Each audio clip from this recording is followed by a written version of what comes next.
Artis sekaligus presenter Vicky Prasetyo kembali tersandung masalah hukum.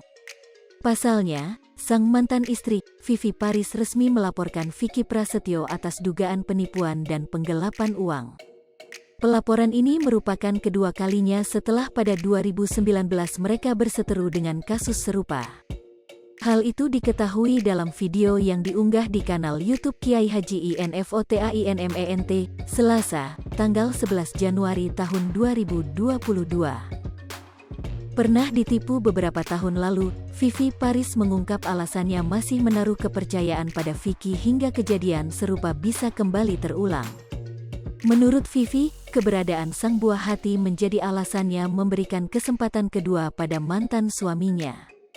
Ya, namanya dulu semua bersamaan, jadi belum sadar tertipulah, masih berharap bahwa saat itu aku sama Vicky hubungan baik, kata Vivi Paris. Jadi ya, kalau kata dia kayak sama siapa aja kan ada anak kita, alasannya ada anak, karena demi kemajuan anak bersama, sambungnya. Vivi Paris sendiri telah melayangkan somasi terhadap Vicky Prasetyo. Bahkan ia juga sempat menemui Vicky di tempat kerja. Namun kala itu, Vicky Prasetyo justru menghindar dan langsung naik mobil. Kalau somasi sudah, saya temui juga pernah di tempat kerjanya di Jalan Tendean, jelas Vivi. Tapi Vicky menghindar, yang waktu ada beritanya begitu kan dia langsung naik mobil. Jadi saya sudah menunggu kurang lebih 1 tahun lebih itikat baiknya Vicky, tapi semakin dicuekin malah karena dianggapnya saya ini main-main, bebernya. Karena itulah, Vivi Paris akhirnya memutuskan untuk melaporkan Vicky Prasetyo ke polisi. Laporan dilayangkan Vivi Paris ke Polda Metro Jaya, Jakarta Selatan. Senin tanggal 10 Januari tahun 2022 diawali dengan pelaporan yang saya lakukan terhadap Vicky Prasetyo, kata Vivi. Jadi alhamdulillah laporan kami sudah diterima dan tinggal menunggu pemanggilan berikutnya, sambungnya.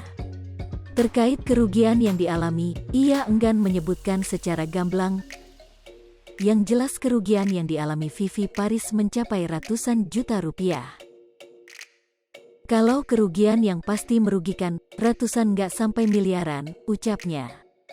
Menurut kuasa hukum Vivi, Faisal Banong, awalnya Vicky Prasetyo mengajak kliennya untuk berbisnis.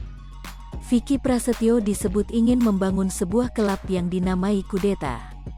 Namun setelah dana diberikan, keuntungan tidak pernah dirasakan oleh Vivi Paris.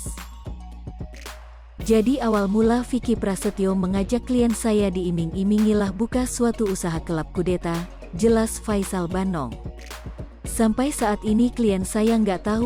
Hai pemirsa Sri Popo TV, jangan lupa komen, like, dan subscribe, serta tonton terus berita-berita terupdate lainnya ya.